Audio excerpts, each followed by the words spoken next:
Good afternoon, girls. In today's lecture, we shall be discussing compound lipids. Last lecture में हमने already discuss किया था कि different types of lipids हैं हमारे पास और about compound lipids मैंने आपको ये बताया था कि ये fatty acids होते हैं, alcohols होते हैं, जैसे कि बाकी waxes और बाकी fatty acids में हमने natural fats में हमने देखा fatty acids plus glycerol होता है.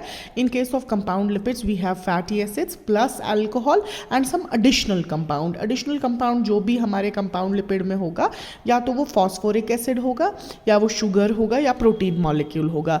हमारे पास 4 किस्म के compound lipids होते हैं. We have 4 types of compound lipids: phospholipids, glycolipids and gangliosides and lipoproteins. Now about phospholipids, we should know that these are lipids that contain phosphorus and are included in the general class of phospholipids. They also have a nitrogenous base and other substituents. In many mammals, the phospholipids are in the form of where we have glycerol as an alcohol. उस जगह पर हम इनको कहते हैं ग्लाइसेरोफॉस्फोलिपिड्स. ठीक है, और अगर उन फॉस्फोलिपिड्स में स्फिंगोसीन ग्लिसरॉल की जगह होगा तो उसको हम बोलते हैं स्फिंगोफॉस्फोलिपिड्स. हमारे पास कुछ मेजर फॉस्फोलिपिड्स होते हैं जो इम्पॉर्टेंट है. नंबर 1 हमारे को हम बोलते हैं उसको phosphatidic acid, important for the biosynthesis of triglycerides and other phospholipids. हमारे पास जो इम्पॉर्टेंट फॉस्फेटिडिक एसिड्स होते हैं इनके डेरिवेटिव्स हैं जैसे कि कॉलिन है, इनोसिटॉल है, सिरीन है या इथेनॉल अमीन है. ठीक है, जो हमारे पास ये 4 डेरिवेटिव्स हैं फॉस्फेटिडिक एसिड के, इनको हम बोलते हैं फॉस्फोग्लिसराइड्स. अब जो आप आगे देखेंगे how they are connected with each other. हमारे पास कुछ मेजर फॉस्फोलिपिड्स हैं जैसे कि फॉस्फेटिडिक एसिड है. दूसरा हमारे पास है लेसिथिन. लेसिथिन में क्या होता है, एक मॉलिक्यूल ऑफ ग्लिसरॉल होता है, 1 molecule of glycerol, 2 molecules of fatty acids होते हैं and 1 molecule of phosphoric acid. अब जो हमारे पास फॉस्फोरिक एसिड यहाँ पर होगा उसके वो एक कोलिन बेस होगी. जैसे मैंने आपको यहाँ पर बताया चारों डिफरेंट बेसिस होती हैं और डिफरेंट हमारे पास फॉस्फोलिपिड ही हमारे पास डिफरेंट किस्म के आ जाता है. एक फॉस्फोलिपिड लेसिथिन है जिसमें फॉस्फोरिक एसिड कोलिन बेस है. This is quite important for the utilization of lipids in liver. Okay, now you have cephalin. Another phospholipid is cephalin. Cephalin में क्या है, this is 1 glycerol, 2 fatty acids and 1 phosphoric acid with a base of ethanol amine. ठीक है, इसको हम cephalin बोलते हैं. दूसरा हमारे पास होता है phosphatidyl serine. As a name suggests, it is 1 glycerol, 2 fatty acids, 1 phosphoric acid with a base of serine. ठीक है, इसीलिए इसका नाम भी यही है. दूसरा हो गया phosphatidyl inositol. ये भी similarly 1 glycerol, 2 fatty acids, 1 phosphoric acid with a base of inositol. This is quite important in the nervous system.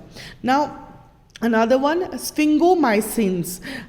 This is quite present in a large quantity of nervous system, especially in the myelin of the nervous system.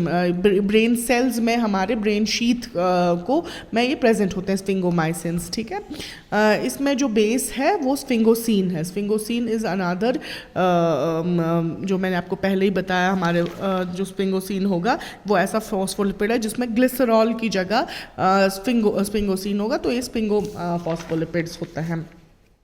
Then you have plasmogens. Plasmogens जो है ये 10% of the phospholipids होते हैं brain और myelin के. Heart tissues में पाए जाते हैं, also present in skeletal muscles. Phospholipids are quite important in the transportation absorption of lipid material. Right, I shall be also sharing some the structures of it, but as it is not in our syllabus, I'll just be sharing the details of the structures. Then after phospholipids you have glycolipids.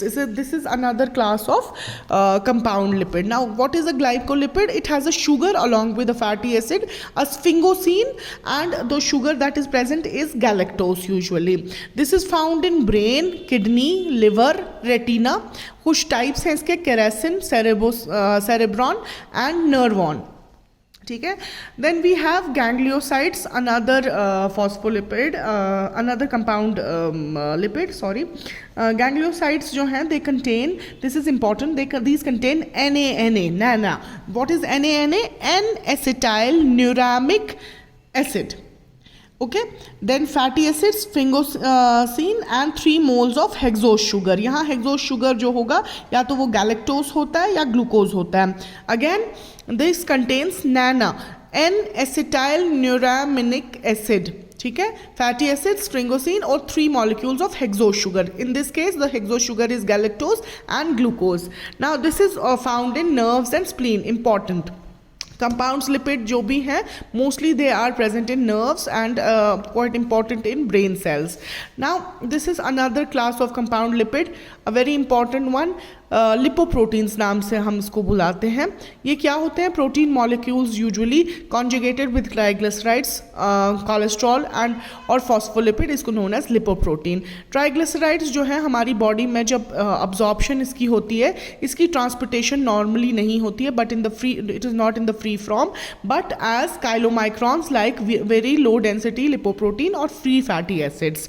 We have 2 types of lipoprotein, high density lipoprotein and low density lipoprotein. High density lipoprotein में more portion of the protein is present and lesser portion of the triglyceride is present or the cholesterol is present. On the other hand, LDL, which is also known as bad cholesterol, because of the low density of lipoprotein, lesser amount of protein is present in this case and higher amount of fat is present. So when we say कि this is good cholesterol because of the presence of high amount of protein, that makes it the lesser amount of fat it has to carry, it is better for the human body, right?